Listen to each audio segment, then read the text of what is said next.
Hi everyone.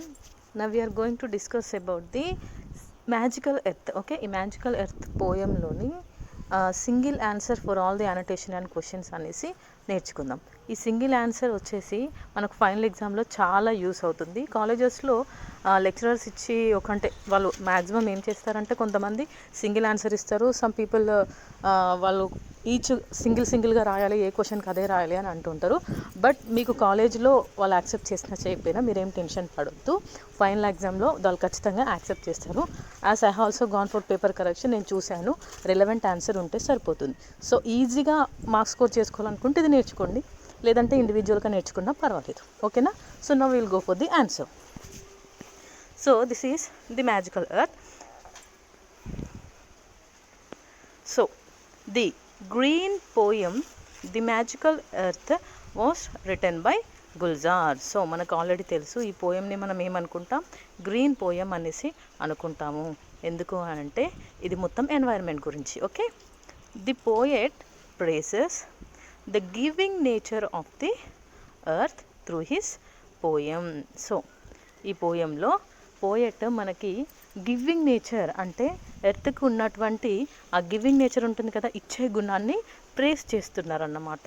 So earth మనకు అన్నీ ఇస్తుంది, ఫ్రూట్స్ ఇస్తుంది, వాటర్ ఇస్తుంది, అన్నీ ఇస్తుంది. కానీ రిటర్న్లో మనం దానికి ఏమీ ఇవ్వడం లేదు. అంటే దానికి ఉన్న గివింగ్ నేచర్కి మనం ఎంత ప్రేస్ చేసినా కూడా తక్కువే.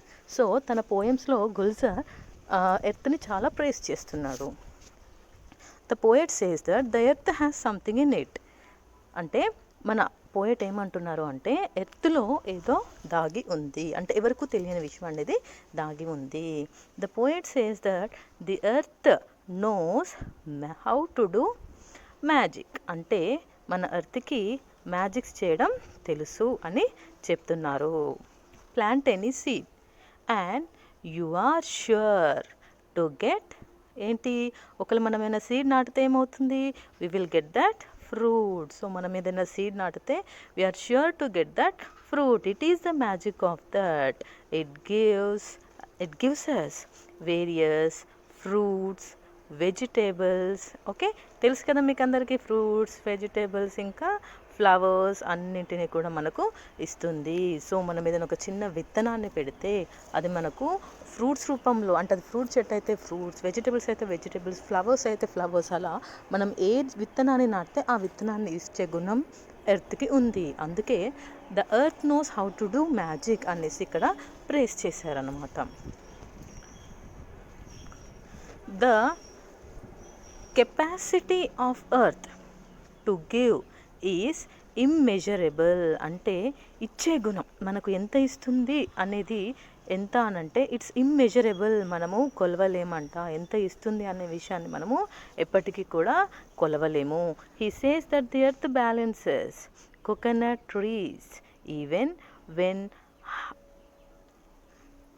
Winds try to fell them.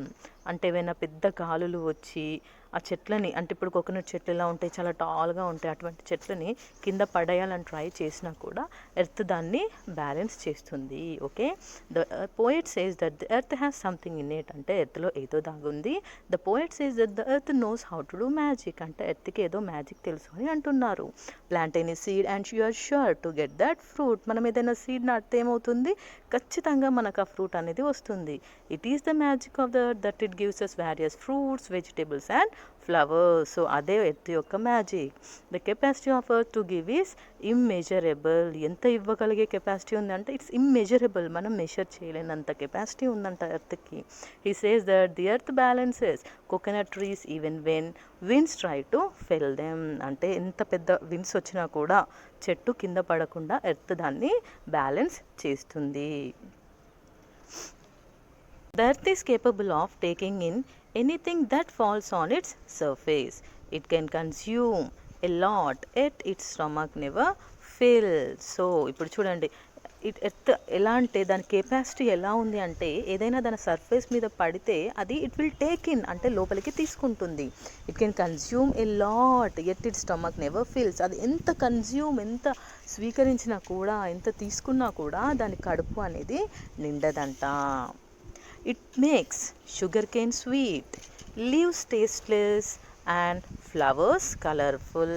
చూడండి ఇదేం చేస్తుంది, షుగర్ కేన్ తెలుసు మనకి కదా, చెరుకు గడలు అవి ఎంత స్వీట్గా ఉంటాయి. అదే లీవ్స్ చూసుకోండి టేస్ట్లెస్గా ఉంటాయి, ఫ్లవర్స్ కలర్ఫుల్గా ఉంటాయి. అంటే ఒక్కొక్కటి ఒక్కొక్క విధంగా ఉండేలాగా దాని లోపల ఏదో మ్యాజిక్ చేయగలుగుతుంది ఎవరు, ఎర్త్. ఎందుకంటే ఎర్త్ కదా ఇదంతా ఇచ్చేది. So earth is doing magic. The poet advices you to plant a tree on every birthday. So poet ఏం చేస్తున్నారు, ప్రతి బర్త్డేకి ఒక ప్లాంట్ని నాటండి అని చెప్పి అడ్వైస్ చేస్తున్నారు. So this is the single answer for all the annotations and questions from the poem The Magical Earth. Okay, so ఇంకొక చిన్న ఇన్ఫర్మేషన్ ఏంటి అంటే దీన్నే మీరు యానటేషన్లా రాయాలి అనుకుంటే, ఓకే, యానటేషన్లో ఇదే ఆన్సర్ని రాయాలి అనుకుంటే మీరు ఖచ్చితంగా సైడ్ హెడ్డింగ్ రాయాలి. సో సైడ్ హెడ్డింగ్ వచ్చేసి ఇంట్రొడక్షన్ అని పెట్టేసి this line is taken from అని ఫస్ట్ లైన్కి యాడ్ చేయాలి. అప్పుడు ఎలా అవుతుందంటే this line is taken from the green poem the magical earth written by Gulzar. So ఆ టైంలో this line is taken from అని రాసినప్పుడు వాస్ అనే వర్డ్ని మనం రిమూవ్ చేయాలి. And next context and side heading పెట్టుకొని the poet praises the giving nature of the earth through his poem అని సెకండ్ లైన్ని మనం రాసేస్తాం. అండ్ నెక్స్ట్ వచ్చేసి ఎక్స్ప్లెనేషన్ పార్ట్లో రిమైనింగ్ ఆన్సర్ని మనం రాసుకోవాలి. సో ఇలా రాసుకుంటే యానోటేషన్ అవుతుంది. క్వశ్చన్ ఆన్సర్స్కి సైడ్ హెడ్డింగ్ పెట్టకపోయినా ప్రాబ్లం లేదు, జస్ట్ ఇలా లైన్ చేంజ్ చేస్తూ పారాగ్రాఫ్స్ చేంజ్ చేసుకుంటూ ఎక్కువ పారాగ్రాఫ్స్ లాగా రాస్తే చూడడానికి కూడా కరెక్ట్గా యాప్ట్గా ఉంటుంది. ఓకే.